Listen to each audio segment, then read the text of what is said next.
पे मैंने आम लक्ष्य पथर आगे चलचे गोटे गोटे यूनिट को कंप्लीट कर आगे चलचे जो मैंने सब वीडियो देखी देखी आस तो से पूरा सिक्वेन्स वाइज आउट आउ पे विश्वास करूँ एग्जाम बहुत बढ़िया हम है बहुत बढ़िया हम जब आप सिक्वेन्स वाइज क्लास गुड़ा अटेंड कर यूनिट 1 आमर गला यूनिट 1 टोटाल उपर कंप्लीट है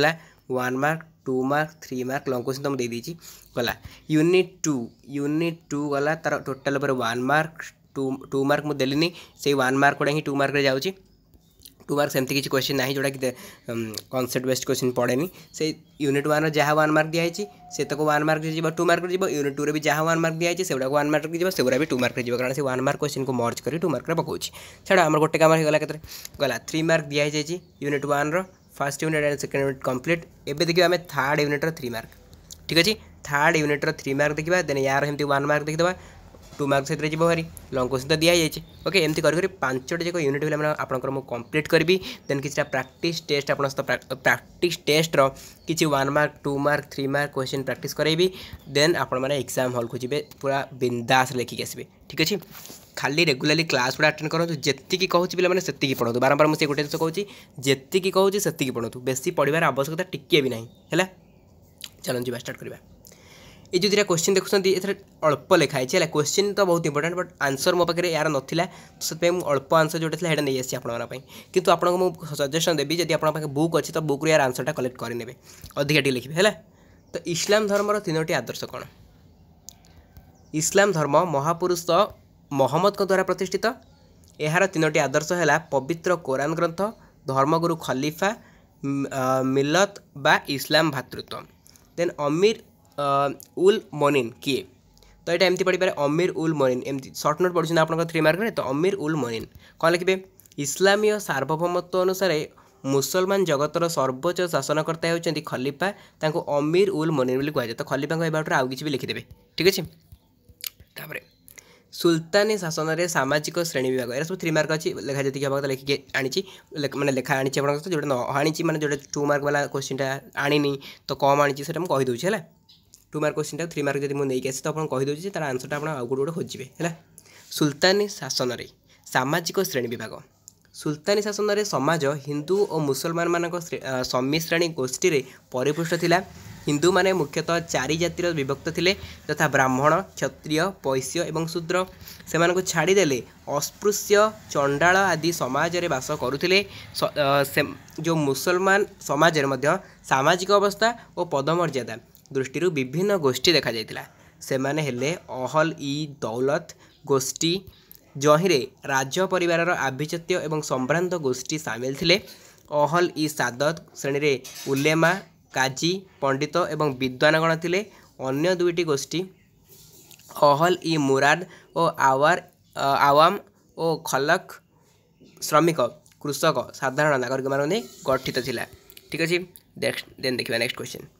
भक्ति आंदोलन उत्पत्तिर कारण हिंदू धर्मशास्त्र में भक्ति रे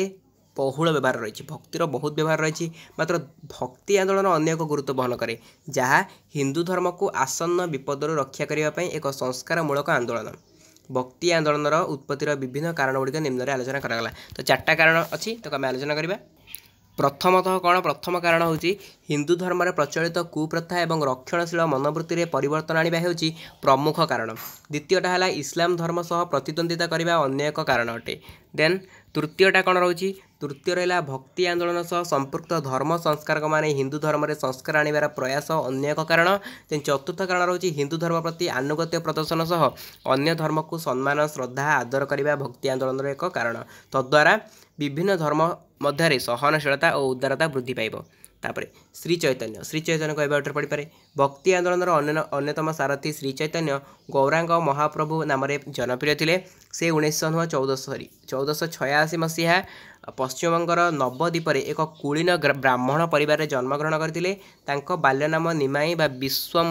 विश्वंभर मिश्र थिला 22 वर्ष बयस से पिंडदान गया जाइथिया बेले कौन होता ईश्वरपुरी नामक जड़े सन्यासी संस्पर्श आसते जी मन में कृष्ण मंत्रर महिमा भर्ती करते प्रगाढ़ कृष्ण भक्त भाव निमाई 1410 से 1510 ख्रीष्टाब्द कौन ख्रीष्टपूर्व सन्यासी होगापाई सरी कटि जाइए सन्यासी होगापाई चली जाते तापर नानक धर्म नीति रही नानक नीतिवाणी कौन रही आप लिखा रही फास्ट नानक एबाउट लिखे ठीक है गुरु नानक एबाउट लिखे देन तापर आंसर लिखे जे नीतिवाणी धर्म नीति कौन रही गुरु नानक सिख धर्म प्रतिष्ठाता थे नीतिवाणी गुड़िक निम्न दिगला एमती पॉइंट करदेवे कौन ना मलिन धरारे अमलिन जीवन यापन ही प्रकृत धर्म समग्र विश्व होची भगवान का राज्य एवं भगवान एक ओ निराकार ब्रह्मा शिव विष्णु भगवान को द्वार देश में बास करती मात्र ए समस्त अच्छी एक परम शक्ति जी कि स्रष्टा मानव शरीर मध्य आत्मा विराजमान उत्तम नीतिपूर्ण जीवन यापन द्वारा पार्थिव जंजाल मुक्ति मिल पार सुफीवाद नीति कौन थी सुफीवादर अनेक नीति उपर विश्वास करते तो से देखा कौन सब अच्छी सुफीवाद आल्ला और भगवान का स्थिति उपर विश्वास रखे केवल अनुभव माध्यम उपलब्धि करा जाए ओके यहाँ मुझे एक्चुअली अल्प आनी जोटा कि 2 मार्क वाला क्वेश्चन टिके वेट करूँ देखूँ आंसरटा कौट रहीगला बोधे हाँ यार ख पॉइंट आम कहूँ शुणु गोटे पीडीएफ रे आड है ख पॉइंटा हूँ आल्ला को आकुल प्रार्थना एवं धन माध्यम अनुभव कर सहित सुफी मान लक्ष्य है प्रेम भक्ति और आल्ला सह मिलन सुफीवाद सांसारिक जीवन में आस्था रखे मात्र माया जाल न पड़ापी आह्वान दिए ठीक अच्छे 4टा जगह मन रहा ना कटा दे दी ख ग घ ये तो कहली लिखिदे खाता को देखो तापर है वर्णयर मतरे नारी एवं कृतदास अवस्था जोटा कि एमती कहीपर कृतदास प्रथा पड़ पारे आपंकर एमती है फरासी परिव्राजक 1656 ख्रीष्टाब्द भारत भ्रमण में आसी दीर्घ 12 वर्ष अवस्थान करते उत्साही वर्णयर तत्कालीन भारतर विभिन्न व्यवस्था और अवस्था उपर अनुध्यान करते मतरे राज्य प्रासाद परिवार महिला व्यतीत अनेक गायिका कृतदासी नर्तकी पाचिका रोते नारी माने भारी अलंकार प्रिय थिले से माने सुना रूपा और तंबा निर्मित अलंकार व्यवहार करते कृतदास मान प्रति निष्ठुर व्यवहार प्रदर्शन करा देखो फ्रांकेस बर्नियर एटा तो इंपोर्टेंट नहीं तथापि देखी दिखाँ मुझे पढ़ुनी खाली जस्ट देखी दूसरी एटा इंपोर्टेंट नहीं है देखो रिहला कौन आफ्रिकार जन्मित इबन बतुता 1325 ख्रीष्टाब्द भारत भ्रमण में आसते से भारत में प्राय 14 वर्ष रही दीर्घ 8 वर्ष केवल दिल्ली में रही अभिज्ञता और अनुभूति को नहीं आरबी भाषा में भ्रमण कहानी रचना करते एक ग्रंथ आकार 1355 मसीह प्रकाशित होता ग्रंथटीर आरबी नाम रही रिहला जार अर्थ हो भ्रमण इबन बतुता आफ्रिकार जन्मग्रहण करथिबा इबन बतुता मध्य जुगरे भारत भ्रमण में आसते पूरा नाम आबू अब्दुल्ला मोहम्मद अल लावाती अल तांजी इबन बतुता तो लंबा नाटाटी मन रखिए पे 21 वर्ष बयस यात्रा आरंभ कर से एशिया और आफ्रिकार अनेक देश भ्रमण करते दीर्घ 30 वर्ष पर 1354 ख्रीष्टाब्द स्वदेश प्रत्यावर्तन करते से सीरिया मक्का आरब कन्स्टान्टिनोपल पारस्य मकरकन खोलासन आउ बलक यही सब गुड़ाक आउ देश आहरी अच्छी हेराट भारत श्रीलंका मालय महाद्वीप इत्यादि भ्रमण करते भ्रमण कहानी रिहलार अनेक कथा वर्णना रही भारतीय द्रव्य नगर गमनागमन इत्यादि विषय रिहलार विभिन्न तथ्य मिले रिहलारू ठीक अच्छे तापर देखा आल्बेरोनी एटा पे मैंने देखी दिखाँ मोहम्मद इबन अहमद अबू रायान आल्बेरोनी उज्बेकिस्तान ख्वारिकम ठारे जन्मलाभ करते 973 ख्रीष्टाब्द से जड़े भाषा तत्वविद भाव में आरबी पार्सी सीरीय संस्कृत दिब्रू भाषा आयत्त करते ख्वारिकम्र सुल्तान का अनुग्रह लाभ करी आल्बेरोनी भारत अभियान में आसी दीर्घ 13 वर्ष भारत में अवस्थान करते एही समय मध्य से भारतीय समाज एठाकर जाति प्रथा विवाह और नारीर सामाजिक स्थिति धर्मीय विश्वास उपर गभीर अनुध्यान करते से सबको से किताब उल हिंद ग्रंथ रचना करते फ्रांकेस बर्नियर एटा देखी नियंतु एटा इंपोर्टेंट नहीं तो आलोचना मत करी ना कौन डबल पड़े आसो जहाँ भी आप देखी नियंतु आल्बेरोनिक मतरे भारत में जाति प्रथा कौन रही तो उज्बेकिस्तान परिव्राजक आल्बेरोनी भारत भ्रमण में आसते एठारे 13 वर्ष अवस्थान करते अभिज्ञता सबू किताब उल हिंद नामक पुस्तक लिखि रखिंट